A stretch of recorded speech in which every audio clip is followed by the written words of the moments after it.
Use the referral link in the description to g2a.com for all of your Xbox codes, PlayStation codes and video games, and be sure to use the code CHES at checkout to get yourself 3% cash back.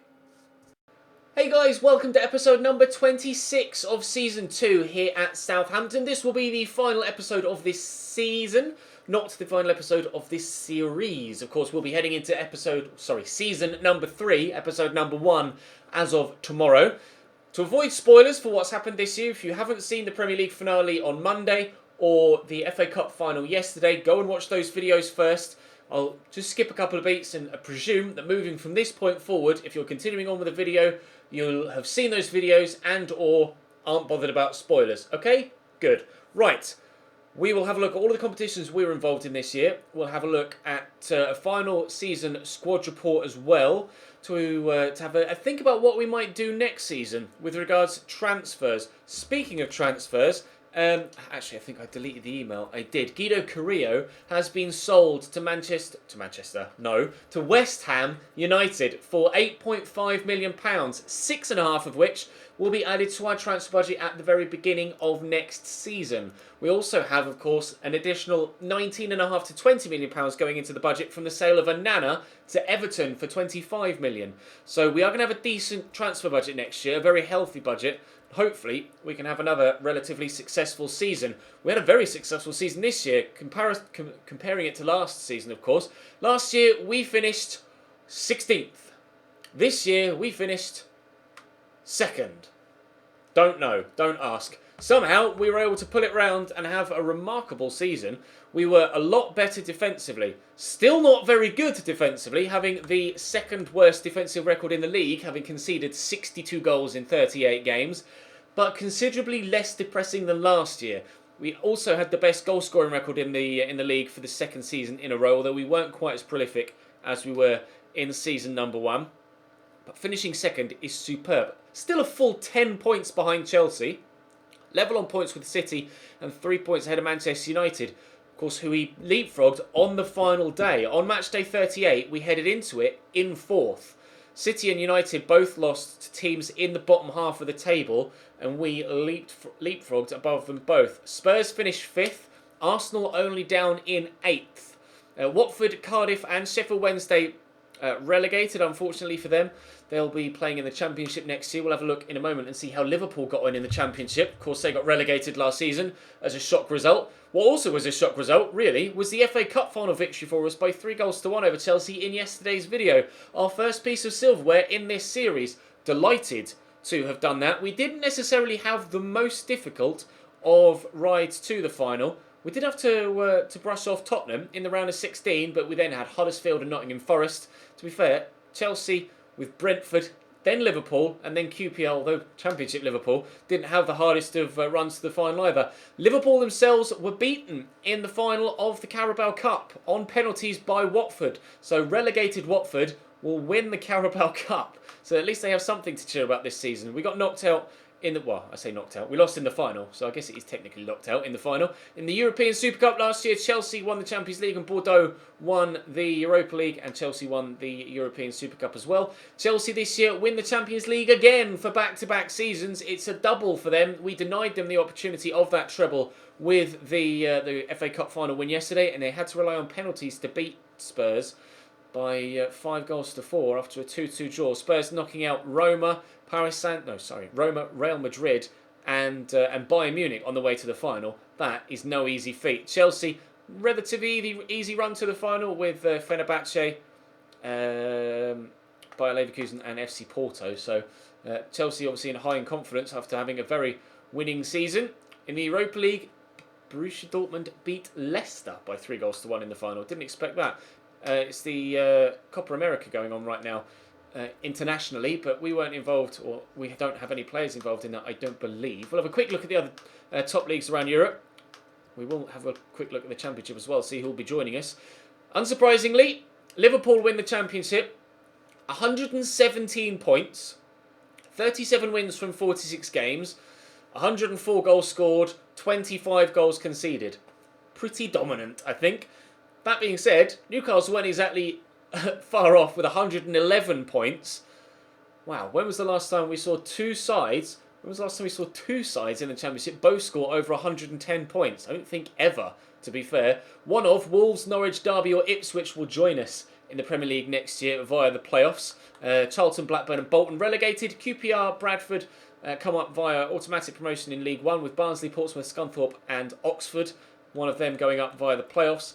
Doncaster, Swindon, Fleetwood and Notts County getting relegated in the playoffs in League 2 is where Cambridge find themselves, but it's Rochdale, Mansfield, Gillingham who get the automatic spots, and then Exeter, Northampton, Cambridge and Colchester by the playoffs. And rock bottom of the Football League are Morecambe, unfortunately for them, on just 28 points from 46 games. France, Paris Saint-Germain win by 17 points, dominant win for them this year. Bayern Munich, wow, winning the league on goal difference ahead of Wolfsburg, 68 points to 68 points. Dortmund only 3 behind, and Leverkusen only 4, Leipzig only 6. Very tight Bundesliga season there. Very tight Bundesliga season. Juve, oh wow, it was tight everywhere, wasn't it? Apart from the Premier League so far. 84 points to 84 points. Juventus also win on goal difference, although I believe, actually on Germany, I think it's the same. It's done on head-to-head before goal difference, but regardless, the sides that won on goal difference 2. Roma there just 2 points behind as well, and then Napoli a further 10 points back. In Spain, I wonder if it was as tight in Spain as it was in the rest of Europe, other than England. To be fair, it was pretty tight between 2nd, 3rd and 4th, wasn't it? Scotland, Celtic won, and yes, it was. Barcelona win the league by a point. Real Madrid a further 4 back, and then a big jump down to Valencia in 4th. Wow, really tight football throughout Europe this year. With regards to player stats, last year Charlie Austin won the Golden Boot. This year, 3rd. But we do have a player that does win the Golden Boot. 27 goals for Quincy Promes in the Premier League this year, moving him to Cam from out wide, which was your guys doing. Clearly the main reason why we did so well this year. Leroy Sané comes 2nd. Any other Southampton players in there? We've got Borja Mayoral. Wow.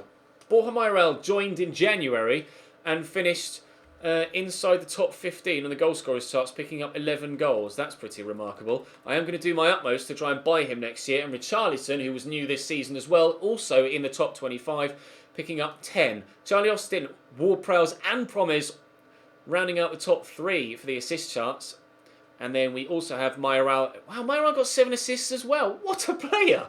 Borja Mayoral and Richarlison both with 7 assists too. Then we have Boufal and Kluivert there on 6. Boufal, nice to see him there, despite the fact he didn't start that often this year. And Jordy Clarsey in there with 5 as well. Clean sheets? Yeah, 5 for Alex McCarthy this year, compared to his 0 last year. So well done, sir. Pleased with that. With regards to board objectives, we actually did a lot better this year than we did last year. Didn't do any of the youth development prospects, unfortunately, but brand exposure, I didn't realise it was, I had to sign the player on a crucial contract. Had I signed Richarlison on crucial rather than important first team player, we would have achieved that criteria. It was purely a contractual matter that meant that we didn't. So I kind of count that as done, but never mind. We were able to do the long-term goal that we had 3 seasons to do. We've done it in the 2nd season. Within 3 seasons, increase the club worth of your club by 20%. We destroyed that this year. We went from 20% to 100%, or well over 100%. We completed all domestic success high priority criteria, finishing in the top 4, getting to the round of 16 in the FA Cup. Obviously we won it, and then again the long-term goal was to finish in the top 4, and the continental success was to qualify for the Champions League, and we did that too. So board rating of 84 is very pleasing indeed. We will have then a final squad report to see who did what this season. Anana did improve once we started to train him. I did notice an improvement a little bit, although I am looking forward to trying someone else out in goal next year as opposed to having Anana. McCarthy will stay as my backup, but we will bring in someone else to replace Anana. He kept 3 clean sheets in 32 games. I think that sums up his goalkeeping performance. 9 in 20 for Alex McCarthy, though, which is very good. 5 in 10 in the Premier League. So an improvement from him this year. Cedric didn't grow this year, despite playing a number of games. 38 games played this season. No growth. Disappointing, but he's still very solid, so I'm not too bothered. DeAndre Edling grew well, actually grew very well considering I didn't train him. He's 25, played 14 games and is up 2. Henry Harris, we have been training considerably this year. He's up to 81 rated now and will continue to grow. Has potential to be special, meaning he should get to the 90s. So we'll have to wait and see how he grows next season too. I will continue to keep training him too, unless you guys recommend otherwise, in which case I'll let him grow naturally between now and the end of his career. Skriniar came in and is up 1 to 83, a significant improvement to my defensive line. Wesley Hurt has continued to grow as well, up to 80. He's been very solid for me. In fact, Jack Stevens has grown very well too, to 77. I have been training him, but whenever he's stepped in, he's been pretty solid. Alfie Jones is leaving us as his contract expires at the end of this season. Kieran Tierney's overall is up 3 to 80 this year. He will now start ahead of Ryan Bertrand next season. Bertrand will be my rotation left back, but because of the European football and the extra amount of games we'll have to play, they will both get a significant amount of first team football next year. Oriol Romeu, no growth from him at 81 rated, but still rock solid. Was very pleased for him to be able to lift the FA Cup trophy for us yesterday. Harrison Reed grew up 1 out on loan. Probably going to sell him on next year, make the most of whatever he's valued at. Quincy Promes had the season of his life, no growth. 32 goals and 15 assists in 42 games, average rating of 8.6, no growth. That's frustrating. He most certainly should have grown. James Ward-Prowse, 4 goals, 18 assists, a slightly better year than he had last year. I still don't really get on with him that well, but he is a favourite at Southampton, so I won't sell him. Jordi Clasie came back from loan last year and had a great season. 8 goals, 5 assists for him. Really pleased with Jordi Clasie. I am going to have to sell on 1 or 2 central midfielders. Moy I am going to sell because you guys don't like him. I do, but you guys don't, and you've been extremely vocal about that, so I will sell him next year. The next decision is whether I sell Lemina or Højbjerg to replace one of them with someone that's much higher rated, if we have the finances available, of course. Goalkeeper will be the most important place that we strengthen next year. But one of these two will leave. Mario Lemina is a great all-round player, whereas Pierre-Emile Højbjerg is also an all-round player, but not quite well. You can see the difference physically and the difference technically. So to be fair, I'm pretty sure it's going to be Højbjerg that leaves, despite the fact that he's 2 years younger. I'm probably going to sell Højbjerg. What's he worth? 17 million. Probably Højbjerg. But again, I will take your guys' feedback on that. Josh Sims up 2 out on loan. He'll probably be useful as a squad player next year, so I probably won't sell him on, although depending on what happens in the transfer window, I may loan him again, but that would probably be something that happens at the end of the window once we know what else is happening with the rest of the squad. Callum Slattery, I will sell and or loan again next season. Jake Hesketh, I will sell and or loan again next season. Sam Gallagher, to be fair, 4 goals in 9 games. I didn't enjoy playing with him. I don't get on with him, but he did pop up with a couple of good goals, so I'm probably still going to sell him. Ryan Siegel will leave us at the end of this season as his contract expires. Carrillo is leaving us, as we've seen. Marcus Barnes, I tried to sell on 4 times, and 4 times he's rejected contract offers with the side that we've been negotiating with. Michael Obafemi is up 5 this year. I might start training him again in more areas other than just his finishing, because he could become quite a decent player. What's his potential? It doesn't say.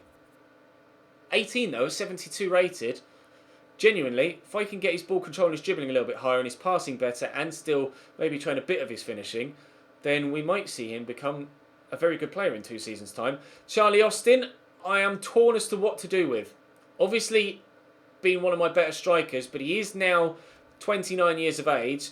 His stats haven't started to drop yet, but I'm presuming that they will next year. 20 goals and 19 assists in 32 games. I'm thinking we thank Charlie Austin for his service, send him on elsewhere and replace him with someone truly world class if I have the money. We will most certainly be signing Borja Mayoral next year. I don't care what the price. 16 goals and 11 assists in 19 games. The best loan signing I have ever made in my life. I hope his small minimum release fee clause is still in his contract for next season, and I will snap him up at just a moment's notice. Sofiane Boufal up 1 to 82. A little bit more growth for him. quite a bit of growth technically actually, which is nice to see. 4 goals and 7 assists. Richarlison, 13 goals in all competitions and 9 assists. Very pleased with him this year. Up 4 to 82. Presumably will continue to grow next season as well, growing across the board. Justin Kluivert also up 4 to 82. Will continue to grow next season as well. 10 goals, 8 assists for him. Very pleased with the growth of the squad. We've gotten a lot of growth out of a lot of players. And I think that's why the team has done so much better this season than last year. We didn't bring in loads of new players, but the players we have got at the club and we kept have grown, and we've made the right additions and the right tactical changes, i.e. promise to Cam, that we needed to do to improve the fortunes of the side. Whether we'll have as successful a season next year as we did this year, with the extra distraction of European football as well, I am unsure. We will have to wait and see. I've no idea, to be completely honest. But I'm excited to get stuck into another transfer window, see how much money we've got to spend. I'm looking for a goalkeeper and a striker, I think, initially. Then maybe a centre mid as well. I do have numbers in central midfield, though, so I don't necessarily have to improve there. And then we'll just attack the competitions as and when when they pop up. And hopefully, win another trophy. We'll just have to wait and see. Drop the video a like if you've enjoyed this episode and this season. Let me know in the comment section how you think I'll get on next year, and we'll start to have some ideas about potential signings for the first transfer window. I'll go and record episode 1 and 2 of season 3 now, ahead of time, because I'm out all day Wednesday, and I've got the YouTube collaboration that I'm recording with Jared HD coming up tomorrow. So just to ensure I can keep up with the daily uploads, I normally record episodes 1 and 2 of a new season ahead of time anyway, to make sure I get maximum feedback from you guys before attacking the transfer window. So we will do the norm, and hopefully the norm will lead us into another successful season. Thank you very much for watching. I'll see you next time.